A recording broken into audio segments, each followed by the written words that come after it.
오소서 성령님.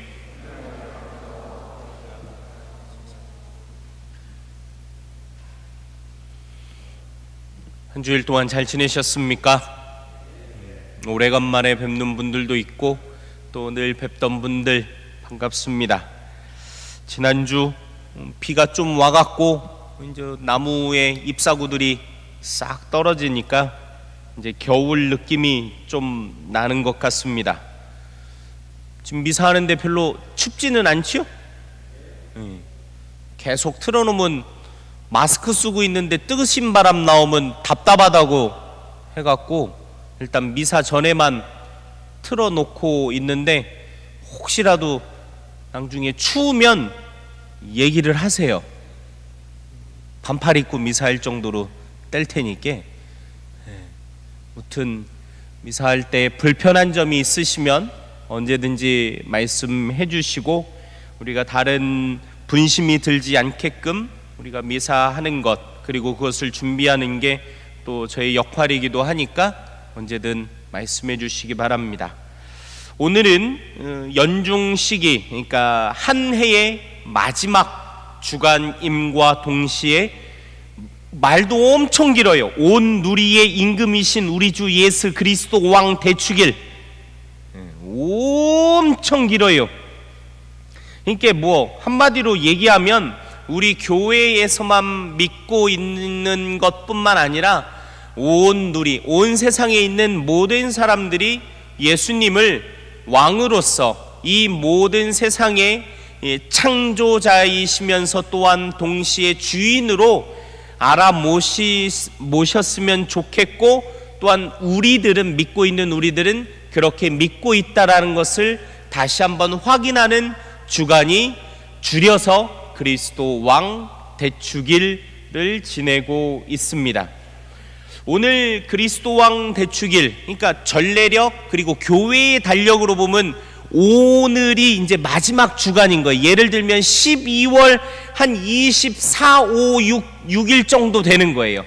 그래서 남은 일수가, 한 해의 마지막 남은 날수가 이제 한 6일밖에 안 남았다라는 거예요. 요때쯤 되면 실제로 우리가 쓰는 달력으로는 11월 마지막 주이기는 하지만 우리가 12월 마지막 주간 정도 되면은 보통 어떤 생각을 하십니까? 물론 올해는 이제 코로나 때문에 회식이니 뭐 송년회니 뭐 신년회니 뭐 그런 걸 잘 못하고 안 하는 게 좋을 것 같은데, 작년 같았으면 그런 생각할 겨를 없이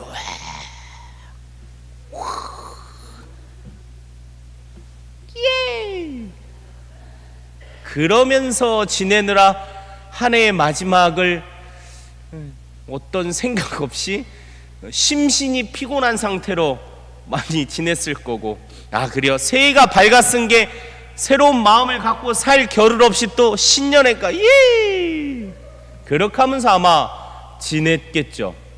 근데 뭐 아시다시피 제가 그렇게 술을 좋아하지 않는 편이라 깜짝 놀라시는 분들도 있겠지만 좋아하는 편은 아니에요. 먹기는 잘 먹는데 좋아하지는 않습니다. 모순된 말 같지만 확실합니다. 근데 한 해의 마지막쯤 되면 그런 생각을 저는 해요. 다들 아마 그러시기는 하겠지만 내가 올 한 해는 잘 지냈나? 근데 그 잘 지냈냐는 제 개인적인 삶, 사실 제 개인적인 삶보다는 저의 직무에 관한, 내가 올 한 해는 사제로서 잘 살았는지, 그리고 본당에 있는 신부의 역할을 잘 살았는지를 좀 되돌아보게 됩니다. 그러면서 내게 부족했던 부분이 무엇일까? 또 제 자신을 스스로 바라보기에는 부족한 부분들이 너무나 많기 때문에 내가 생각하고 내가 바라보지 못했던 부분들은 또 무엇이 있을까를 바라봅니다. 그러면서 내가 잘 못했거나 소홀히 했던 부분이 있다면 내년에는 그러한 부분들을 좀 좋은 모습으로 잘 지내봐야지 라고 스스로 생각도 하지만 또한 하느님께 청하기도 하죠. 왜? 제 스스로의 노력과 힘으로는 부족한 부분들이 분명히 있기에 내 힘으로 안 되는 부분들은 하느님께 온전히 의탁 또한 하나님께 맡겨드려야 하는 부분이기 때문입니다. 그래서 연말이 되면 그런 생각을 하죠. 교회의 달력으로 보면 이제 마지막 주간이고 마지막 시간들이 우리들에게 남아 있습니다.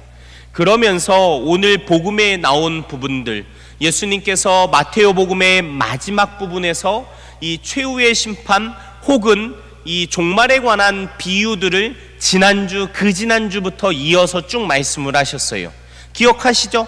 탤런트의 비유라든지 아니면 다른 비유들을 쭉 말씀해 오시면서 그 종말에 관한 비유의 가장 마지막 비유로서 오늘 최후의 심판에 관한 부분을 우리들에게 말씀해 주고 계십니다. 오늘 나오는 이 비유는 너무나도 명확합니다. 그리고 오늘 나오는 복음은 또 언제 나오는 걸까? 되게 재미있게도 장례미사 때에 나오는 복음과 똑같습니다. 한 해의 마지막 주일에 나오는 복음이 장례미사 때 나오는 복음과 똑같다라는 부분, 그것을 일단 염두에 두고 세상 종말에 관한 비유를 오늘 예수님께서 말씀을 하십니다. 되게 재밌는 부분이 있는데, 먼저 말씀드려야 될 부분은 세상 종말 때 예수님께서 천사들과 당신의 영광에 쌓여서 이 세상에 오시고 이 세상을 심판하시게 될 때에 사람들을 양과 염소를 가르듯이 의인들은 오른편에 그리고 불의한 자들은 왼편에 나눠놓고 그들의 행실대로 심판하신다라는 내용입니다. 그 심판의 기준은 무엇입니까? 예수님께서 똑같이 그들에게 묻습니다. 의인이든 불의한 자들이든 똑같이 묻습니다. 야, 나 어려울 때 왜 안 도와줬냐? 혹은 야, 나 어려울 때 도와줘서 고마워. 그러면 똑같이 의인이든 불의한 사람이든 묻습니다. 예수님을 내가 언제 도와줬디야? 예수님이 언제 나한테 그런 얘기를 했시오? 난 몰랐는디? 그러면서 예수님 말씀하시는 건 헐벗고 굶주리고 가난하고 병들고 감옥에 갇힌 이들에게 해준 것이 바로 나에게 해준 것이다. 이들 가운데 가장 작은 이, 가장 가난한 이에게, 가난한 이 한 사람에게 해준 것이 바로 나에게 해준 것이다 라고 말씀하시면서 우리들 가운데 가장 불우한 이웃을 당신 자신과 동일시하시면서 그들을 도와준 이들은 당신께서 마련하신 하늘나라에 초대받아 영원한 잔치에 참여하게 될 것이고, 그렇게 도와주지 않은 이들은 그 반대의 상황에 처하게 될 것이라는 것을 예수님께서 말씀하고 계시는 것이죠. 결국 바꿔서 이야기를 하자면 하늘나라에 들어가게 되는 기준, 우리가 바라고 희망하고 있는 하느님 나라에 참여하게 되는 기준이 무엇이냐? 바로 그것은 우리와 함께하고 있는 가장 작은 이들을 도와주는 것과 그렇지 않은 것이 그 기준이 된다라는 것을 예수님께서 말씀하고 계시는 것입니다. 그런데 되게 재밌는 건 뭐냐면, 의인이라고 구분이 된 사람들도 예수님한테 물어요. 내가 언제 그랬디야? 불의한 이들도 난 안 그랬는디? 예수님이 나한테 도와달라고 했었으면 난 도와줬을 텐데 예수님이 나한테 도와달라고 했던 적이 없는디? 의인들은 난 예수님 도와준 적이 없는데 내가 언제 도와줬디야? 저도 이 복음 말씀을 굉장히 많이 읽었고 또 묵상하면서 여러 번의 강론을 준비했지만, 오늘 강론을 준비하면서 저에게 왔었던 부분은 의인이든 불의한 이든 자기 자신이 한 일에 대해서 몰랐다라는 것입니다. 자기가 무슨 일을 했는지를 몰랐다라는 것입니다. 이 얘기는 무엇이냐면, 의인과 불의한 사람들의 살아가는 기준에 따라서 그들의 삶이 예수님을 도와드리면서 살아가는 삶이 될 수도 있었고 그렇지 않을 수도 있었다라는 것입니다. 또 바꿔서 이야기를 한다면, 자신의 삶의 기준 혹은 자신의 삶의 방식이 예수님의 말씀을 따르는 방식이었느냐, 자신의 삶을 따르는 방식이었냐에 따라서 의로운 자들이 될 수도 있고 불의한 자들이 될 수도 있다는 겁니다. 다시 설명을 하자면 그렇습니다. 의인들도 자기가 한 일이 무슨 일인지를 모르고 살았다는 겁니다. 예를 들어서 제가 지난주에 그런 말씀을 드린 적이 있었어요. 한 해 동안 이렇게 살다 보니까 내가 올해에는 그 불우한 이들을 위해서 내가 도와준 게 없었다. 그래서 이제 저기 하고선 도와주겠다. 실제로 그렇게 했어요. 딱 그렇게 하면 어때요? 막 다른 사람들 앞에, 그리고 하느님이 보셨을 때 되게 의롭고 뭐 좋은 일을 하고 그러면 사람이 어때? 으쓱해지는 거예요. 나는 의로운 일을 하면서 살아가는 사람이요, 그 정도는 나는 충분히 하면서 살아가는 사람이요. 그런 부분이 우리들 안에 있을 수 있는데, 오늘 복음에 나오는 의로운 이들은 그런 것이 없었다라는 거예요. 무슨 얘기냐면 그들은 그냥 살던 대로 살았을 뿐이에요. 자신이 한 일들이 의로운 일이거나 혹은 하느님 마음에 드는 이거나 가장 가난한 이들을 도우면서 살아갔던 특별한 일을 하면서 살아갔던 것이 아니라 그냥 살던 대로 살았던 거예요. 근데 그 살던 대로 살다 보니까 나중에 예수님을 만났는데 예수님이 그런 얘기를 하는 거예요. 잘했어. 의인들이 의아해. 뭘 잘했다라는겨? 전 그냥 살던 대로 살았는데. 그 살던 대로 산 게 굉장히 잘한겨. 네가 굶주린 사람들을 보고 먹을 것을 주었고, 헐벗은 사람들을 보면서 그 사람들에게 입을 것을 주고, 병든 사람들을 도와주고 갇힌 이들을 도와주면서 살아갔던, 그냥 그렇게 살아갔던 모습이 나 예수가 이 지상생활 안에서 보여줬던 모습 그대로를 네가 그렇게 살았던 거야. 그러니까 너는 나와 함께 하늘나라의 그 행복을 누릴 자격이 충분히 있는 사람이요. 그래서 나는 너를 오른편에, 의인들이 있는 이 오른편에 두고 나와 함께 살자라고 얘기를 하는겨. 불의한 이들의 기준도 똑같았던 것입니다. 그들도 자신들이 살던 대로 살았던 거예요. 다만 그 삶의 기준이 의인들과 정말 다르게 예수님께서 살아가셨던 방식대로 살아갔던 게 아니라 자신이 살아가고 싶었던 대로 살아갔던 거예요. 가난한 이들, 불의한 이들, 병든 이들, 감옥에 갇힌 이들, 그런 가장 작은 이들을 보면서 아무런 생각이 없었던 거예요. 니들이 그렇게 사는 건 니들 책임이지, 나하고 그게 뭔 상관이랴? 너는 너대로 그렇게 살고 나는 나대로 그렇게 사는겨. 그냥 그렇게 살았던 거예요. 그러다가 나중에 돼가지고 예수님을 만났는데 예수님한테 되려 질문을 하는겨. 언제 나한테 도움 달라고 했냐고. 예수님이 나한테 나타나서 나한테 도움 달라고 했던 적이 없기 때문에 난 안 도와준 건데 왜 그게 내가 하나님 나라에 들어가지 못할 이유가 됩니까? 라고 따지고 있다라고 볼 수도 있다는 겁니다.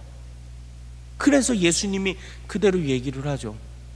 네가 살아갔던 모습을 봐봐. 너는 네 삶을 살았던 거고 입으로는 나를 믿는다라고는 이야기를 하지만 내가 살았던 이 지상에서의 삶, 내가 보였던 삶과 전혀 관계없는 삶을 살았잖아. 나는 인간이 되어서 이 세상에서 살아갈 때 누구와 함께 지내는지를 잘 봐.